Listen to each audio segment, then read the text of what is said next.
Good morning, 8th class students. Welcome to social science class. Myself, Miss Deepti from Dips Scrollbug, and in today's lecture, we are going to continue our reading of SPL Chapter 7 Role of Government in the Growth of the Country, in which in previous lecture we have discussed about the role played by the state government. Here in this chapter, state means your union government.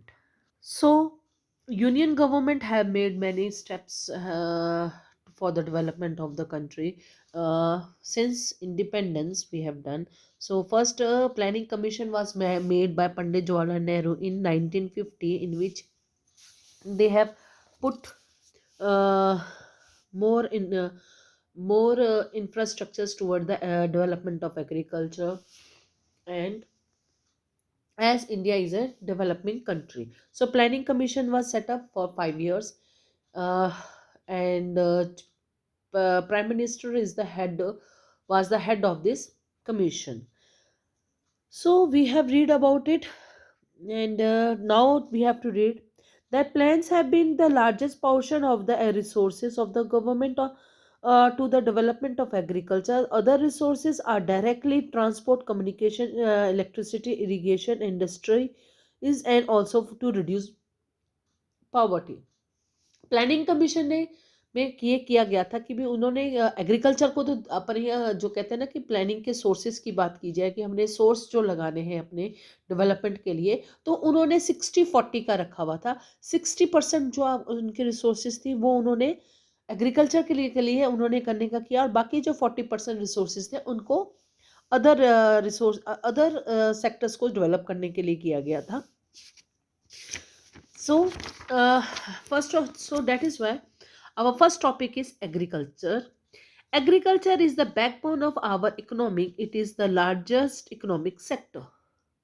Why so? क्यों कहा जाता है इसको backbone of our economy? Because 70% of our population is depend upon agriculture for their living. So due to that, it is known as the backbone of our economy. Indian agriculture suffered during the British period. The 5-year plan implemented several measurements to develop this sector. As we have read in the previous lecture, previous chapters of the history, how the British policy affect the our agriculture a lot. So after independence we have to put our 100% to uplift for the upliftment of agriculture sector in India. So planning commission ने हमें कुछ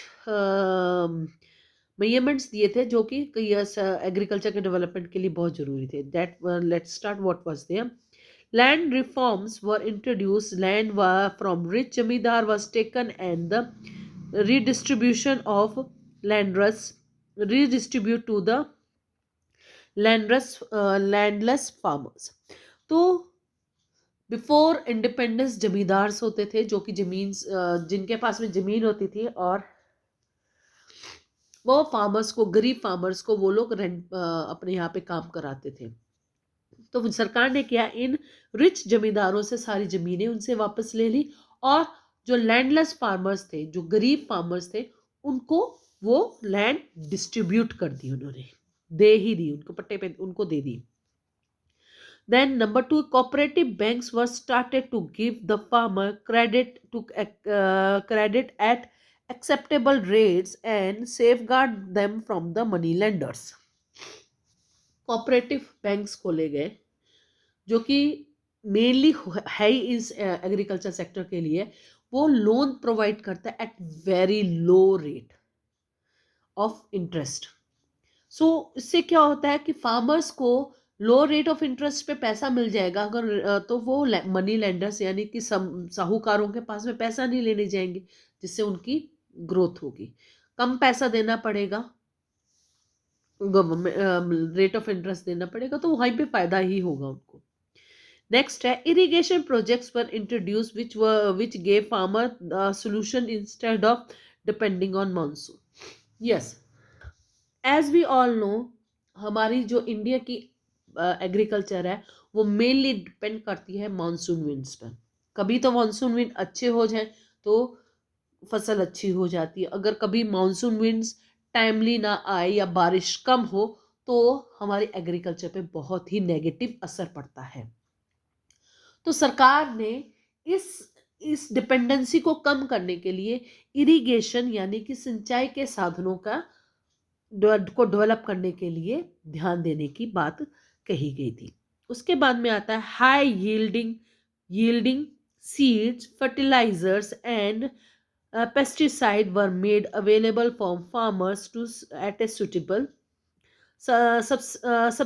subsidized rates. High yield seeds का मतलब होता है Haber seed होते हैं या फिर गुड क्वालिटी सीड्स होते हैं जो कि कम जगह में ज्यादा फसल उगाते हैं, जिस पे ज्यादा कहते हैं ना कि ज्यादा झाड़ देता है वो पेड़, तो ज्यादा उसमें प्रोडक्शन ज्यादा होती है अगर, ठीक है। तो वो उसको या हाई यील्ड या सीड कहते हैं या क्या, या फिर उनको कहते हैं HY सीड्स कहते हैं हम लोग, ठीक है। उसके बाद में फर्टिलाइजर जैसे यूरिया हुआ और भी कई फर्टिलाइजर्स होते हैं वो प्रोवाइड करना है। पेस्टिसाइड्स कराना है, जैसे पेस्टिसाइड्स में सबसे ऊपर आता है आपका DDT आती है जो कि कीड़े मारने का काम आता है, एंड और भी बहुत सी पेस्टिसाइड्स हैं, वो फार्मर्स को कम सब्सिडी रेट पर, कम रेट पर उनको प्रोवाइड करने की कोशिश की जाए। The number fifth is the producer or the produce of the produce of the farmers are sold in the market at best price, and necessary arrangement of storage and sale were made by the government। हाँ जी, किसानों के लिए सबसे बड़ी बात है फसल उग गई है, फसल कट गई है, फसल अब जो कटी फसल है उसको मार्केट में बेचना, तो उसके लिए मार्केट में प्राइस मार्केट में तो बेचने के लिए चले गए, मार्केट तो पास में, सबसे बड़ी बात है मार्केट उनके घर के पास में हो तो उनको ट्रांसपोर्टेशन का कम खर्चा पड़ेगा। उसके बाद वो मार्केट जिस मार्केट में बेचने के लिए जा रहे हैं वहां पर उनको रेट भी सही मिले, ये ना हो कि उनको घाटा ही मिले, तो वो भी गवर्नमेंट को देखना पड़ता है। इसके साथ साथ जिस अनाज मंडी में वो अनाज बेचने के लिए गए हैं तो वहां पर अनाज की स्टोरेज करना, उसको देखभाल करना, ये भी करवाना, ये भी गवर्नमेंट का काम है। ये किसान नहीं देखता कि मेरी अनाज को स्टोर करना है या इसकी देखभाल करनी है, इसको संभाल के रखना ना, वहां पे गवर्नमेंट का काम हो जाता है कि ये कैसे स्टोर करना ताकि ये अनाज बर्बाद ना हो सके। उसके बाद में आता है officials were sent to the villages to help about the new techniques which can be adopted in case of output. Officials को बाजार विलेजेस में भेजा जाता था जो फार्मर्स को गाइड करते थे, एजुकेट करते थे कि कैसे वो इन सब चीज़ों को अच्छे ढंग से यूज़ कर सकते हैं, गवर्नमेंट पॉलिसीज़ को बताने के लिए। फिर farmers were taught to use machine, plough the land and also threshing the grain. Farmers को नई टेक्निक्स को बारे में पढ़ाना, उनको नई टेक्निक्स के बारे में जानकारी देना, ये भी उनका काम था। ये भी गवर्नमेंट का ही अंडर काम आता है। Credit facility were given to the farmers for buying new machines and equipments. Modern machine है इनको खरीदने के लिए पैसे की जरूरत होती है और वो पैसे कहाँ, लोन कहाँ से मिलता है उनको, बैंकों से मिलता है, तो ये भी गवर्नमेंट ने उनके लिए प्रोवाइड किया है। Due to the support of the government, India was able to bring green revolution, and agriculture production went up a touch 1.108 million tons in 1970 to 1971. In spite of this, average yield of the crop is less than other nation. However, we can proudly state that we are self sufficient in food. अब self sufficient इन food मतलब यहाँ पे ये आता है कि हम अपने अनाज के लिए किसी दूसरे देश पर निर्भर नहीं करते। हमको जितने अनाज की ज़रूरत होती है वो हमारा देश खुद ही प्रोड्यूस कर लेता है, तो this is the known of self sufficient in food. Schemes and programs were entitled by the government to in the rural sector: National Food for Work program, the Community Development program, The National Rural Employment Guarantee Schemes, etc., were began to provide employment to the rural people. इसके अलावा सारा साल तो उनका वो ये तो होता नहीं कि फिर खेती बाड़ी चलती रहती है, खेतों में ही वो काम करते रहते हैं, नहीं। कुछ एक टाइम आता है जब वो उनके पास में कुछ काम नहीं होता, जब खेत फसल ना पकी होती है, ना वो उग रही होती, उसमें कच्चापन होता है, तो वो फ्री पीरियड होता है किसानों के लिए, तो उस टाइम पे उनको काम की जरूरत होती है, तो वहां पर गवर्नमेंट ने ये कुछ स्कीम स्टार्ट करके रखी हुई है जिसके थ्रू उनको उस फ्री टाइम में काम मिलता है. Apart from this, the government entitled a number of development programs such as Integrated Rural Development Program, Drought Prone Areas Program, Johar Rojgar Yojana, Indira Awas Yojana, Rajiv Gandhi water mission.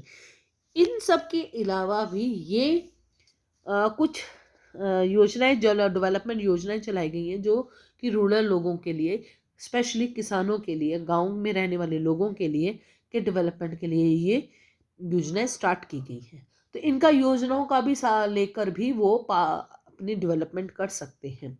So these were the agriculture के में जो planning commission ने, first planning commission ने जो suggestions दिए थे, ये वो हैं. और उसके बाद में गवर्नमेंट ऑफ इंडिया ने उन सजेशनों पे क्या काम किया एंड कौन कौन सी योजनाएं स्टार्ट की हैं उनके डेवलपमेंट के लिए, तो वो हमने आज के लेक्चर में पढ़ा है. सो नेक्स्ट लेक्चर में हम पढ़ेंगे इंडस्ट्री के बारे में, जो कि हमारे इकोनॉमी के लिए बहुत बड़ा इंपॉर्टेंट रोल अदा करती है, तो उसके बारे में हम स्टडी करेंगे. Till then take care, bye.